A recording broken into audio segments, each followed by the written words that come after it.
À force d'avoir dit cela, lui est mort, il est mort incarcéré pour avoir dit ces choses.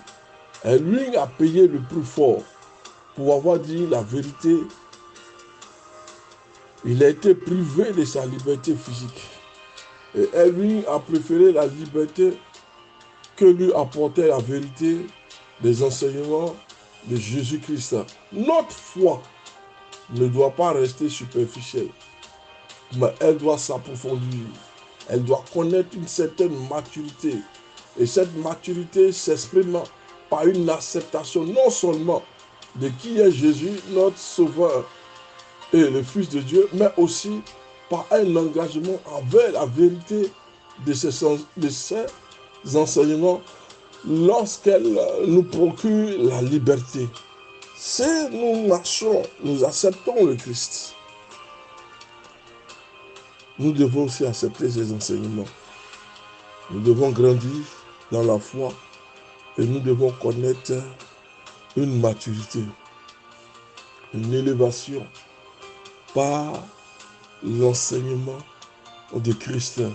Et nous devons nous attacher à ces enseignements-là. Parce que ce sont des enseignements qui sont portés sur la liberté et la vérité. Jésus dit alors, je suis le chemin, la vérité et la vie.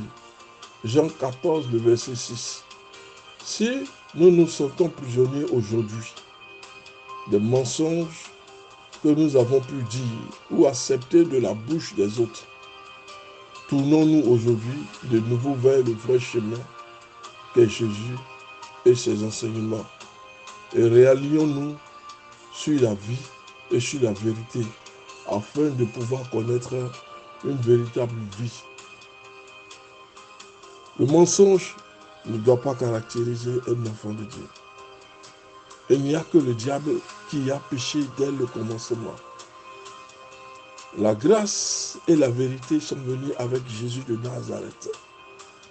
Alors, quoique ce que nous avons pu dire dans le passé, les mensonges que nous avons pu faire, laissons-les tomber, réalignons-nous sur les engagements de Christ, avançons, marchons, allons en profondeur, ayons une foi qui baigne dans la maturité et l'élévation, plutôt que d'avoir une foi une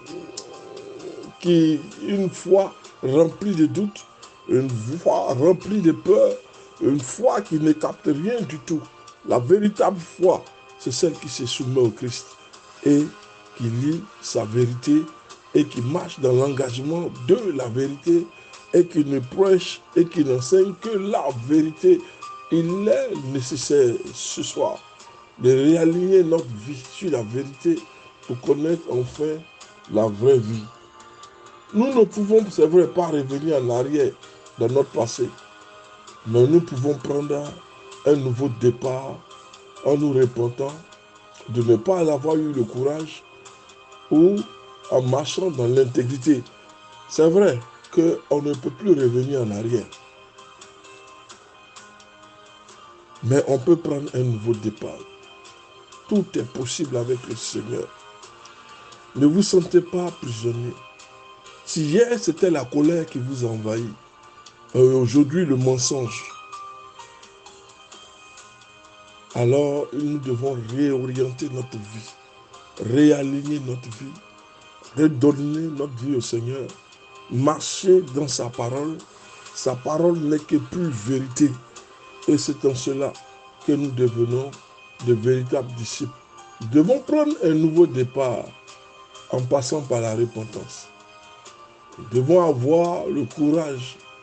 Nous devons marcher dans l'intégrité. Nous devons être différents par rapport aux autres fois. Nous ne devons pas redouter ce qui tue le corps, mais qui ne peuvent pas tuer l'âme.